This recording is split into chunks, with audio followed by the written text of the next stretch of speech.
Gostaria de vos levar esta manhã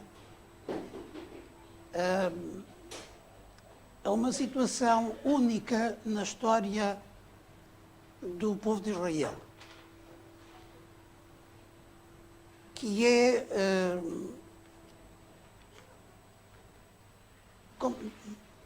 vou começar do outro lado, por outro lado, e levar-vos à situação única.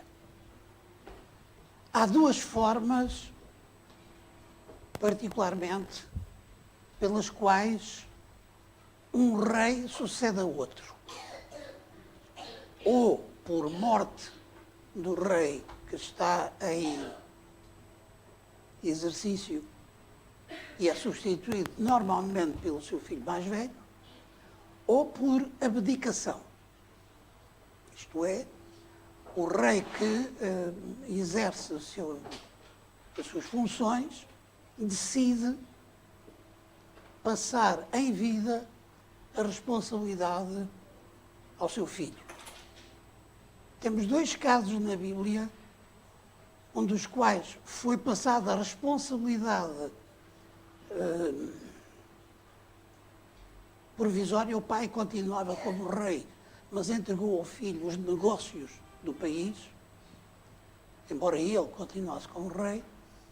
E temos outro caso, que é aquele onde eu gostaria de ir hoje convosco, em que o rei abdica totalmente da sua responsabilidade e entrega o trono ao seu filho. Estou a falar de Davi e Salomão. Por razões que são conhecidas, mas que não vou agora aqui trazer, porque quem quiser vá à Bíblia ver, Davi decidiu, para evitar males maiores, passar as responsabilidades do reino totalmente para o seu filho Salomão. É evidente que um rei que está em exercício tem conhecimento de coisas que precisam de ser feitas e que, ao passar ao seu sucessor, lhe deixa algumas indicações concretas sobre como acha que ele deveria atuar. E foi isso que Davi fez relativamente a Salomão. E pondo de parte alguns aspectos particulares, específicos, das ordens e das indicações que ele deu a Salomão, eu quero salientar convosco uma em especial, que encontramos no primeiro livro de Reis. Vamos abrir, portanto, as nossas Bíblias, primeiro livro de Reis, no capítulo 2, onde é feito o relato dessa passagem de testemunho de Davi para Salomão. Primeiro livro de Reis,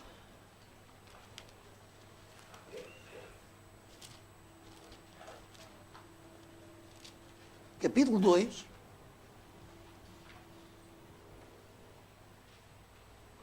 e vamos ler os dois primeiros versículos. E aproximaram-se os dias da morte de Davi, e deu ele ordem a Salomão, seu filho, dizendo: eu vou pelo caminho de toda a terra. Esforça-te, pois, e sê homem. Isto ir pelo caminho de toda a terra é evidente que está a falar da sua morte. Isto é, a minha morte aproxima-se. Esforça-te, pois, e sê homem. Davi sabia das dificuldades que Salomão iria encontrar, e seriam muitas. No início do reinado, Salomão teve vários problemas complicados para resolver. Alguns deles com os seus próprios irmãos, que ambicionavam também o trono. Convém dizer que Salomão não era o filho mais velho de Davi. E, como tal, não seria o sucessor natural de Davi. mas foi o homem que Deus escolheu para tomar o lugar do pai. Salomão não é uma escolha humana.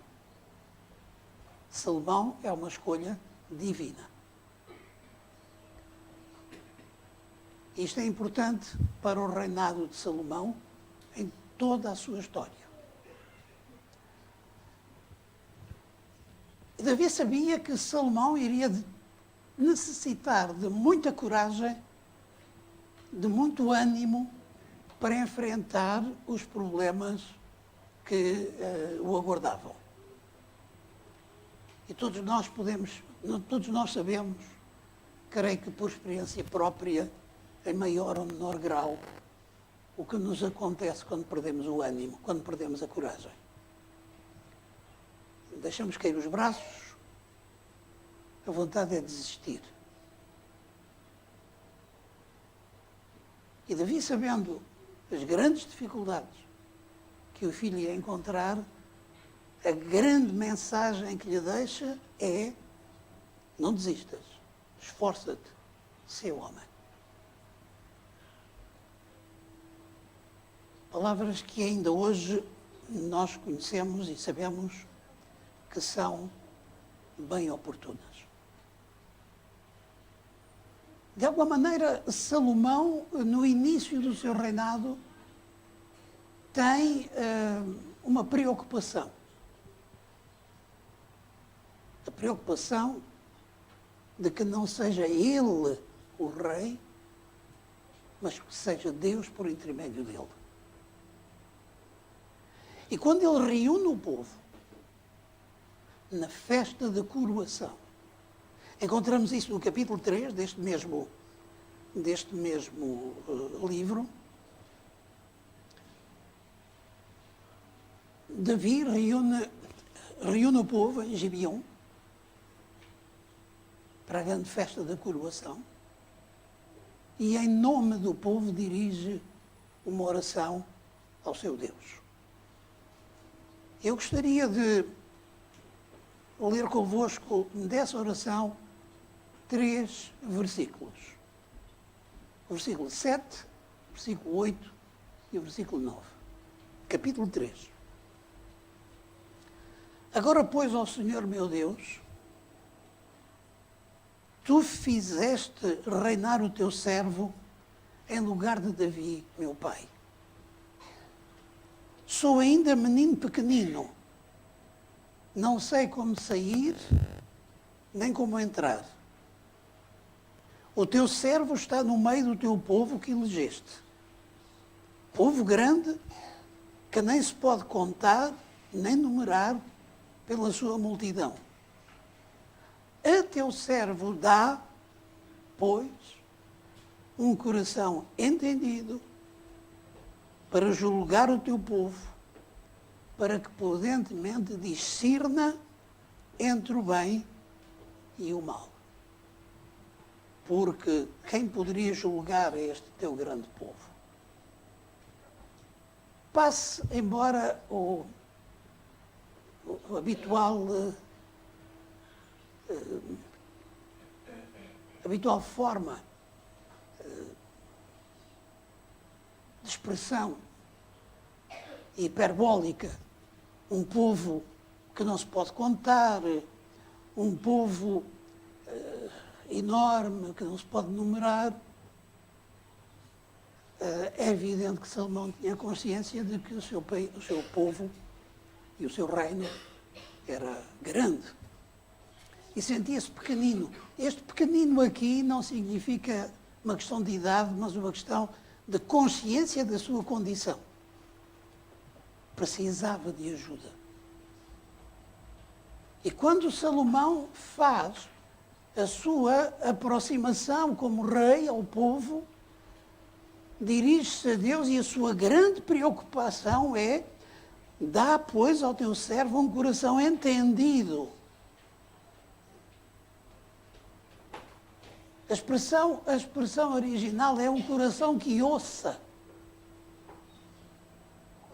Um coração atento às necessidades dos outros. Um coração que não se fixe em si mesmo, mas que se lembre que os outros têm problemas. Um coração que ouça, um coração entendido para julgar o teu povo, para que prudentemente discirna entre o bem e o mal. Discernir, nós sabemos o que é. Saber avaliar realmente e com justeza as coisas. No original,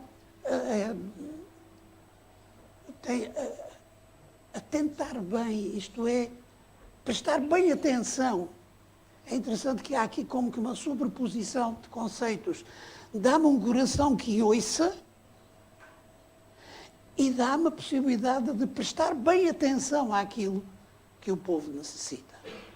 Esta era a angústia que Salomão sentia, esta necessidade imensa que Salomão necessitava para o seu reinado.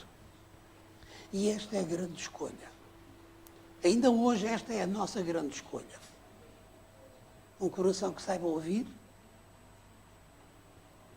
e um coração que preste atenção real aos problemas dos outros. Discernir entre o bem e o mal. Nas palavras de Salomão, nós não podemos restringir este conceito de discernir entre o bem e o mal à sua conduta de obediência a Deus ou não obediência a Deus. O conceito que está presente no contexto de todo o versículo é que saiba julgar com justiça tudo quando se passa à minha volta. Que não seja a minha maneira de pensar, que não seja a minha maneira de avaliar as circunstâncias, mas que sejas tu, por meu intermédio, a fazê-lo.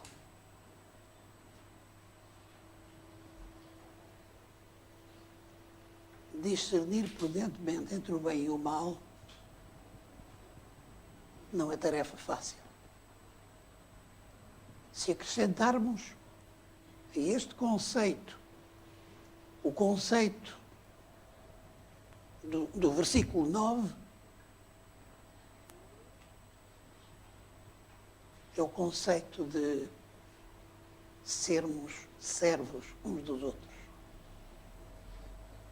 O conceito de sermos ajudadores uns dos outros. Não nos ficarmos pelas aparências, não nos ficarmos, desculpem a repetição, mas por aquilo que me parece, não fazer juízos precipitados, mas avaliar com prudência que só Deus pode realmente dar.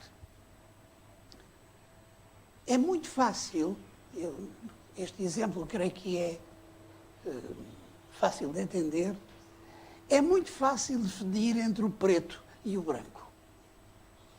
Onde está o bem ou onde está o mal. Mas quando entramos naquelas zonas que nós chamamos cinzentas, aí começamos a ter problemas. Quando as coisas começam a não ser aceso ou apagado. Repito, preto ou branco. E começamos a entrar numa zona de sombra, começam os nossos problemas de avaliação. Porque para uns poderá parecer mais escuro aquele cinzento do que para o outro.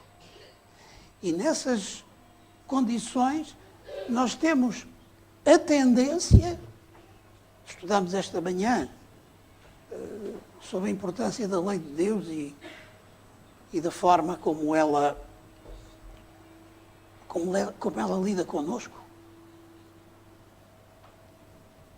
Uma lei que, sendo justa, santa e boa,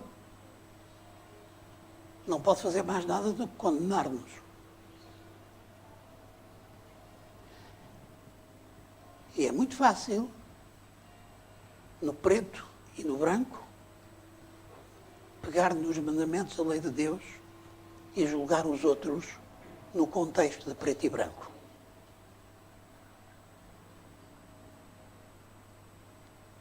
Ao sábado não se fazem compras. preto. O preto é branco. Desculpem-me dizer assim. Está perfeitamente claro. Do outro lado, temos o preto. Quer lá saber disso? Preciso, vou comprar. Mas entre estas duas posições há outra. Numa situação de emergência, o que é que eu faço? Compro ou não compro?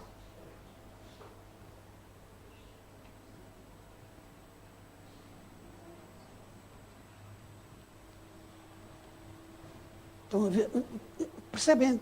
Conseguem entender o que eu quero dizer acerca desta noção do preto e do branco e das zonas cinzentas? Há muitos anos atrás, o pastor Ferreira não apareceu aqui na igreja, num sábado de manhã. Ficámos preocupados, vários de nós.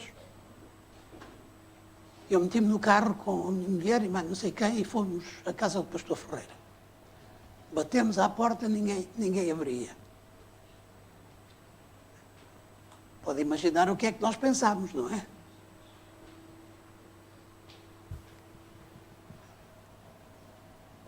Entretanto, eu pedi à Paula Louro, telefonei-lhe, para ela ir lá ter, e afinal descobriu-se que um vizinho tinha a chave da casa. O pastor Ferreira estava de cama, doente. E a Paula observou e disse, ele tem que tomar imediatamente este medicamento.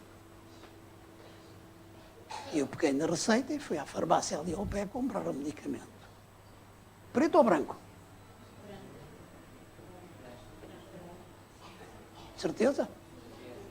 Mas se vocês não soubessem que o pastor Ferreira estava doente, que era uma situação de emergência, e me vissem entrar numa farmácia o dia de sábado, preto ou branco?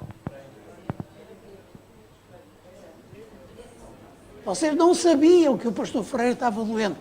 Não sabiam que eu tinha ido lá à casa. Viam-me apenas entrar na farmácia para fazer uma compra. Preto ou branco? Cinzento. Dependia do juízo de cada um. A Antónia acha que se me visse entrar numa farmácia é porque era uma situação de emergência. Absolutamente. Obrigado, Antónia. Estou safo. Mas nem todos pensariam desta maneira.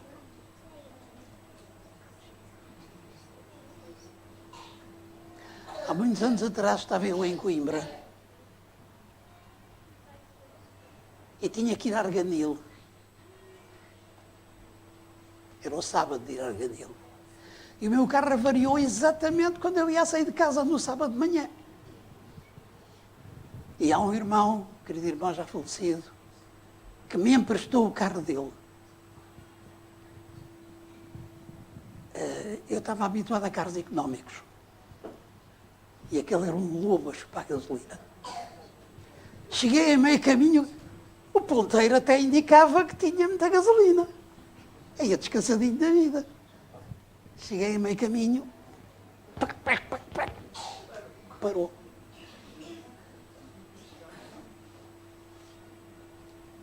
O que é, o que não é? O velho truque que se fazia antigamente, pegar num pau, meter dentro do depósito, para ver, agora já não se pode. Metia-se o pauzinho lá dentro a ver se sequinho, nem ponta de gasolina. Apanhei uma caminhonete, vim atrás buscar um jerrycan, comprar gasolina e meter no carro. Preto ou branco?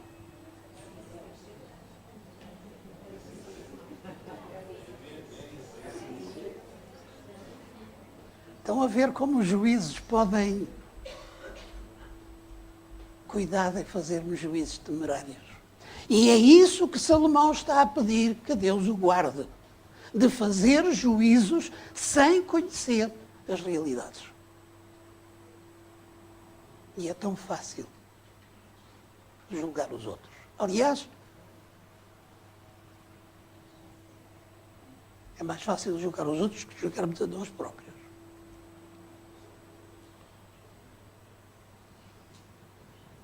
Já Jesus dizia, não te preocupes com o argueiro que está no olho do teu irmão. A partir do instante que eu estou preocupado com o argueiro no olho do meu irmão, é sinal que eu tenho uma trave no meu. Não estou a ter atenção, estou a fazer juízes de valor sem conhecer circunstâncias. Numa outra situação, Josué acabava de receber de Moisés a responsabilidade de conduzir o povo. O povo ia atravessar o Rio Jordão para entrar na Terra Prometida. E aqui tem alguns pormenores que eu vou passar por alto, mas que seriam extremamente interessantes. E é nessa ocasião, se os irmãos quiserem ir ao livro de Josué, ao capítulo 1, é nessa ocasião que o Senhor aparece a Josué e lhe diz: Josué, capítulo 1,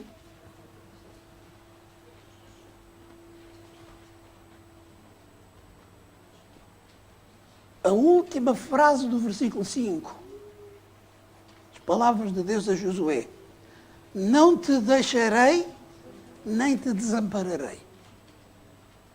No momento em que Josué se encontrava perante uma dificuldade que era real, primeiro, atravessar o Jordão. Segundo, enfrentar povos que estavam habituados a guerras, que eram violentos, que eram sanguinários. E Josué tinha um exército que de preparação militar tinha muito pouca. Mas é nessa ocasião que Deus lhe diz: não te preocupes, não te deixarei, nem te desampararei. Esforça-te, tem bom ânimo, porque tu farás este povo herdar a terra que jurei a seus pais lhes daria.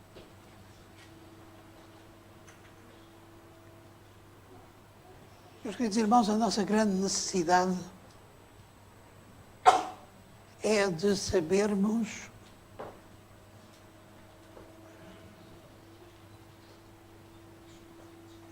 realmente o que é o cristianismo. Este é o nosso drama.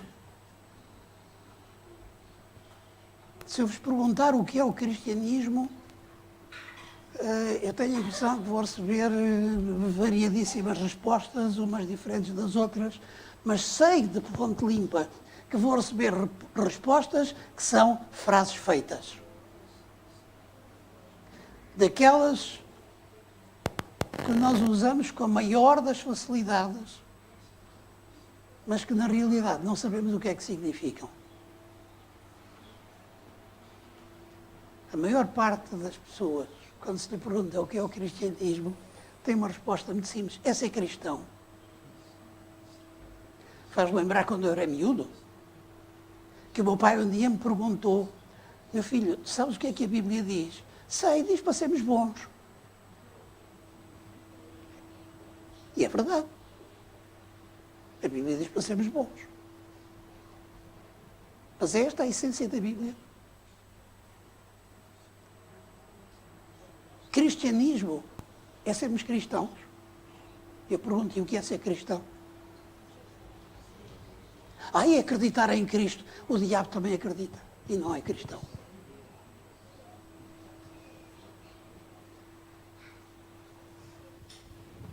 Muitos de nós ainda continuamos a viver um evangelho distorcido, tão cheio de raciocínios humanos, que já perdeu a sua simplicidade e a sua pureza.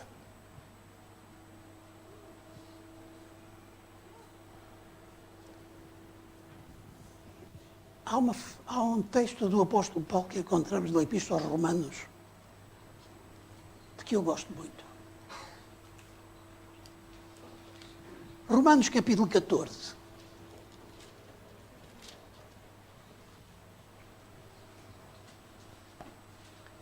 E gosto muito porque me dá uma visão de cristianismo, eu diria, muito prático, muito simples e muito tolerante, acima de tudo. Cristianismo é igual a tolerância. Em nome do cristianismo têm-se cometido as maiores atrocidades. Lembra-se das cruzadas. Lembra-se, eu vou dizer, não é politicamente correto, mas lembra-se dos descobrimentos portugueses e espanhóis. Para dilatar a fé e o império. O império, sim. A fé é crês ou morres. Quando os portugueses chegaram à Abissínia, a Etiópia, ficaram muito espantados porque encontraram grandes povos a guardar o sábado. E que, curiosamente, até diziam que a besta era o Papa. Curiosamente. E não é.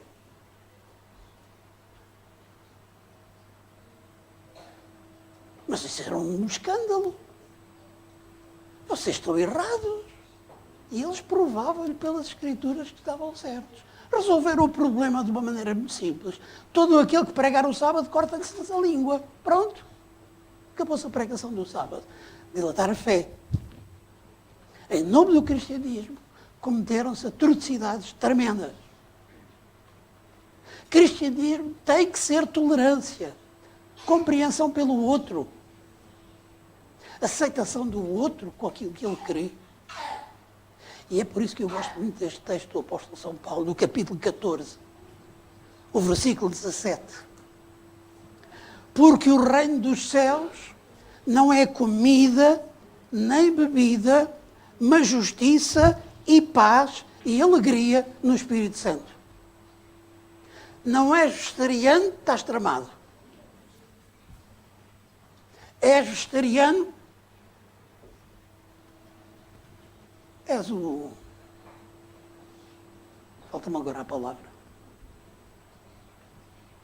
Como é que se diz? Fanático. O reino dos céus não é comida nem bebida, mas é justiça, paz e alegria sob a ação do Espírito de Deus. Isto é que é cristianismo. O cristianismo não é julgar os outros porque faz ou porque deixa de fazer. O cristianismo é sentir a alegria da salvação em Cristo. Já Davi dizia isso no seu Salmo 51. Torna a dar-me a alegria da tua salvação.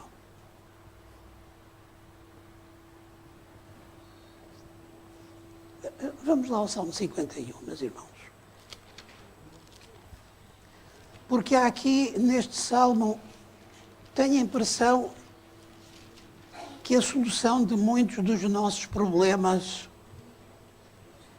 relativamente como igreja dos últimos dias, a quem Deus entregou uma missão. Para que é que a igreja adventista existe? Meus irmãos, somos adventistas. Para que é que nós existimos como igreja?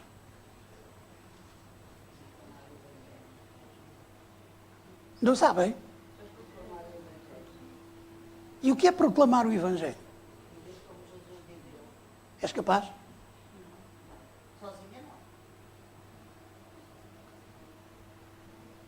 Posso tentar. Viver o Evangelho é anunciar a vinda de Jesus? É dizer que se deve guardar o sábado? Ou viver o Evangelho é, acima de tudo, amar os outros? Reparem no que é que Davi diz neste salmo penitencial. A partir do Salmo 51, a partir do versículo 10. Conhecemos este texto. Cria em mim, ó Deus, um coração puro, renova em mim um espírito reto. Não me lances fora da tua presença. Não retires de mim o teu Espírito Santo. Torna a dar-me a alegria da tua salvação e sustém-me com um espírito voluntário ou como um espírito disposto, disponível. Então ensinarei aos transgressores os teus caminhos e os pecadores a ti se converterão. Vivemos, apregoamos nós, e com alguma razão, que somos a igreja de Laodiceia, e ficamos muito contentes, porque sendo a igreja de Laodiceia estamos a cumprir a profecia. Tão bom. Qual é a característica da igreja de Laodiceia? Morna. Indiferente. É assim que deve ser a igreja de Deus desta terra? O que é que ela deve ser? O que é que a igreja de Deus, o que é que nós como igreja de Deus devemos ser neste mundo? O que é que Jesus disse? Vós sois a luz do mundo. Estamos a ser luz. E sabem porquê, meus irmãos? Sabem porquê que a igreja está morna? Davi diz aqui porquê. Porque não sentimos a alegria da salvação. Porque no dia que sentirmos a alegria da salvação, ensinaremos aos transgressores os caminhos de Deus e os pecadores a ti se converterão. Estamos muito contentes com a experiência religiosa que temos, mas não sentimos a alegria de estarmos salvos em Cristo. Este é o nosso drama. Este é o drama da igreja.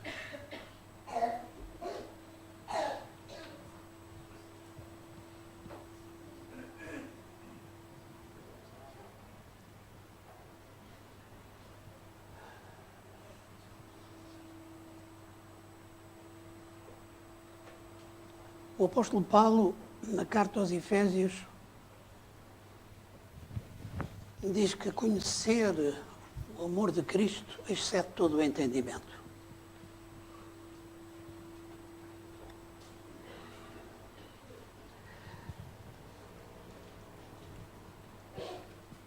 É verdade que o Novo Testamento foi escrito em grego.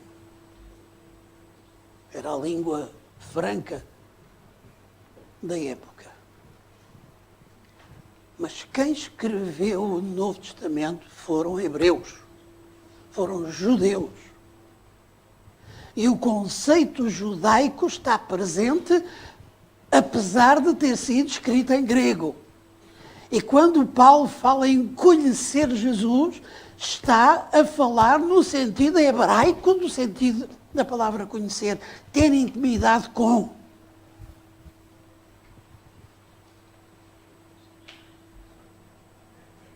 E é isso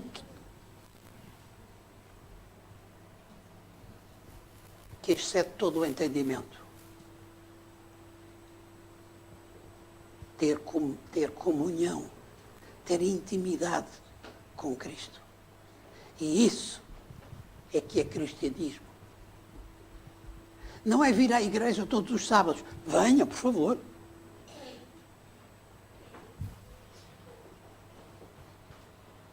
Mas isso não é cristianismo.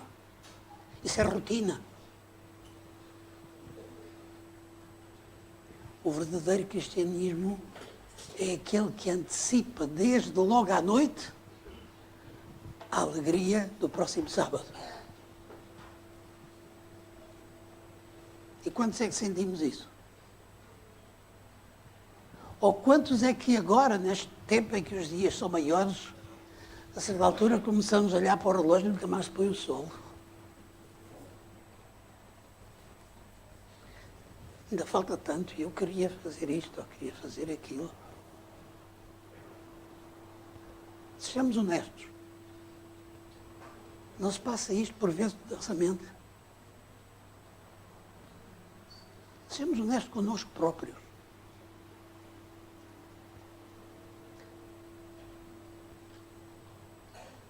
Isto não é sentir a alegria da salvação, nem é sentir, nem é conhecer o amor de Cristo, esse amor que excede todo o entendimento.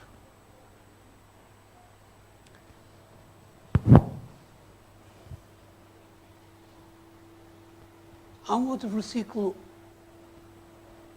quando Jesus orou pelos seus discípulos e por nós, capítulo 17 do Evangelho de São João. Um versículo fundamental na sua oração. Fundamental, que devia ser fundamental na nossa vida cristã. Capítulo 17 do Evangelho de São João, versículo 3.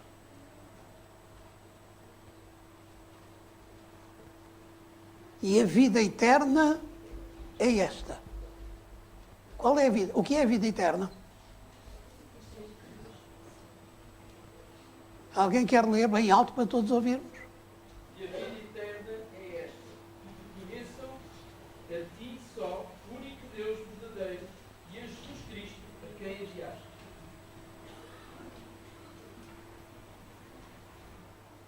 Tão difícil ter a vida eterna?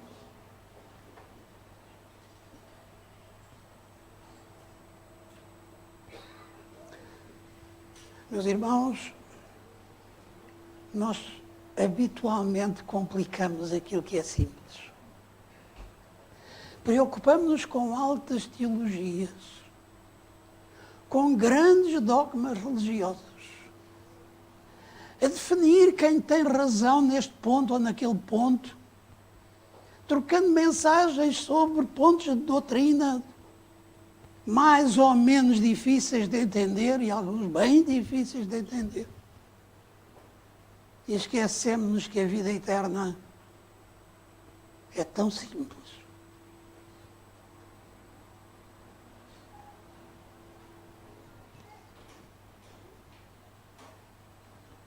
Manter comunhão com Jesus.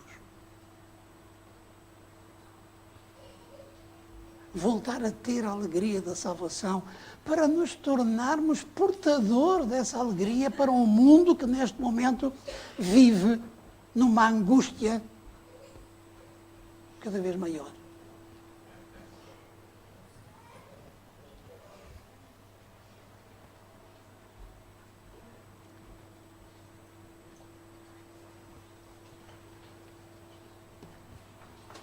Corremos o mundo e agora aqui o mundo não significa necessariamente o planeta, o mundo à nossa volta, aquilo que nos rodeia, à procura de respostas. E é curioso que às vezes procuramos respostas para perguntas que não fizemos. Isto é o maior dos contrassensos. Mas às vezes nós procuramos que Deus responda sem termos formulado nenhuma pergunta. Apenas um desejo.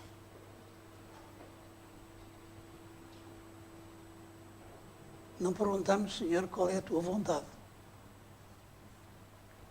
Não perguntamos, Senhor, o que queres que eu faça.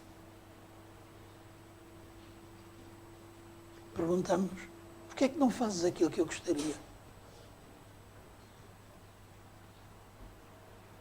E queremos uma resposta sem ter formulado a pergunta essencial.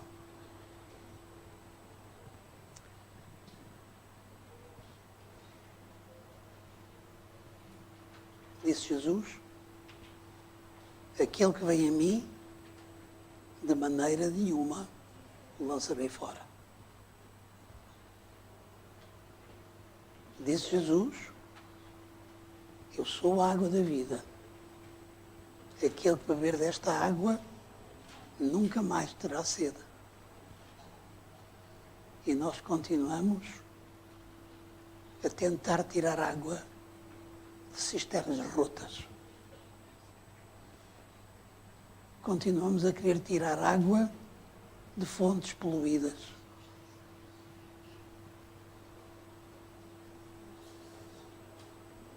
Vivemos num deserto e contentamos-nos com as miragens que o deserto oferece, em vez de procurarmos a realidade. Vou terminar, meus irmãos.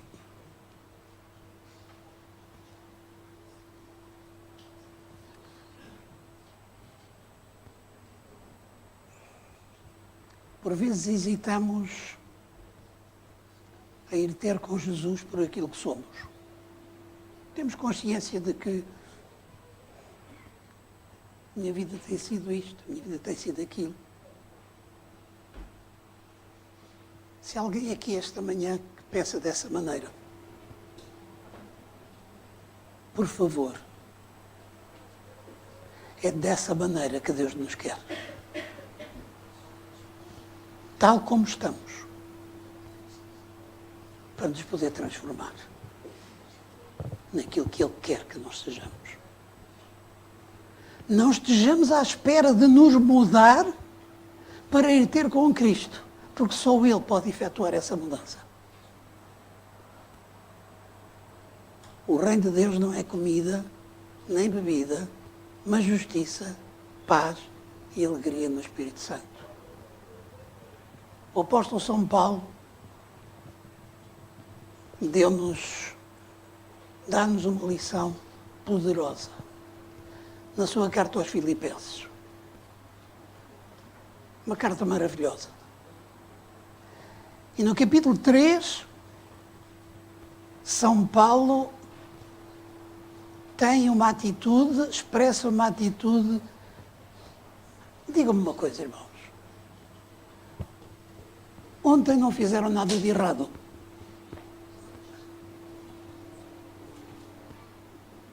Há aqui alguém que ontem não fez nada de errado.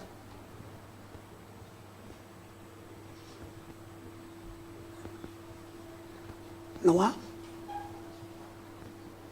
Hoje ali o nariz torcido. E hoje não fizeram nada de errado. Ah, não, estamos na igreja. Aqui na igreja está tudo bem, não fizeram nada de errado. Alguém que possa honestamente dizer, desde que entrei na igreja não fiz nada de errado. Alguém? Então estamos mal.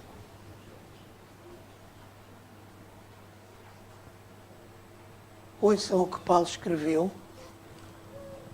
na Epístola aos Filipenses. Um texto que os irmãos conhecem muito bem. No capítulo 3, versos 13 e 14. Irmãos, quanto a mim não julgo que o haja alcançado. Ele não está a falar da perfeição em Cristo. Mas uma coisa faço. É que esquecendo-me das coisas que atrás ficam e avançando para as que estão diante de mim, prossigo para o alvo pelo prémio da soberana vocação de Deus em Cristo Jesus. Eu não posso fazer nada para alterar os disparates de ontem nem de hoje. Não vale a pena ficar agarrado ao disparate de ontem.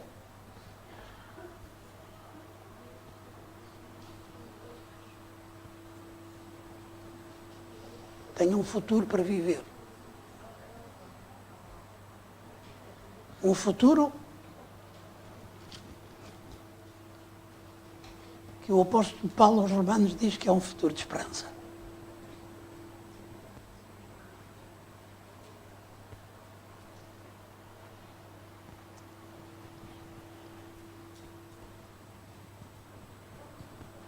Ajuda-me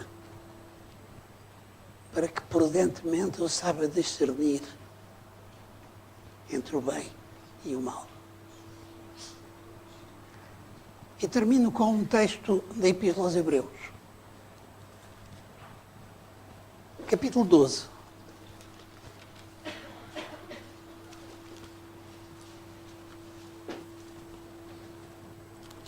Texto esse em que o apóstolo, depois de enumerar os heróis da fé, depois de nos dar essa valiosíssima lição, diz a seguir: portanto, versos 1 e 2, vós também, pois que estáis rodeados de uma tão grande nuvem de testemunhas, deixemos todo o embaraço e o pecado que tão de perto nos rodeia E corramos com paciência a carreira que nos está proposta, olhando para Jesus, autor e consumador da nossa fé, o qual, pelo gozo, pela alegria que lhe estava proposta, e essa alegria era a nossa salvação, suportou a cruz, desprezando a afronta, e assentou-se à destra do trono de Deus. Meus amados irmãos,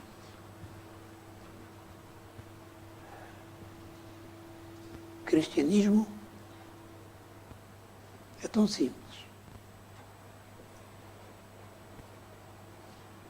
Corramos com paciência a carreira que nos está proposta, olhando para Jesus. E ao fazê-lo, que sintamos a alegria da salvação que nos levará a ser uma atração para aqueles que estão ao nosso redor. E deixaremos de ser a igreja morna, apática, para nos tornarmos naquilo que Deus quer, a luz do mundo.